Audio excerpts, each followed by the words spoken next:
يجي لي موكل يقول لي الحقني يا متر، انا عليا ايصال امانه ب1,000,000 جنيه، بس هو هياخد براءه عشان انا كنت ماضي على بياض. اقول له استنى حاسب عندك، مش اي ايصال امانه ممضي على بياض بياخد براءه. ازاي الكلام ده؟ اقول لك ازاي. عشان تاخد براءه في ايصال الامانه الموقع على بياض لازم تساوي ما بين المعادله اللي هقول لك عليها دي. المعادله ديت لازم يكون عندك اولا قاضي بيقبل الدفاع في ايصالات الامانه.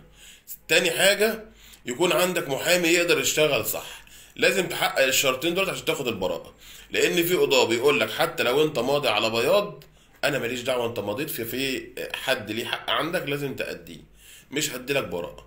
وفي قاضي تاني يقول لك طالما انت ماضي على بياض يبقى الايصال ده كان على سبيل الضمان، او على سبيل مثلا ان انت واخد حاجات بالقسط، او حتى مثلا ضمان علاقه ايجاريه ايا كان. لو انت اثبتت له الايصال ده كان موقع عليه يديلك براءه. فهنا لازم تحقق الشرط الاول ما بين قاضي بيقبل الدفاع ومحامي بيشتغل صح.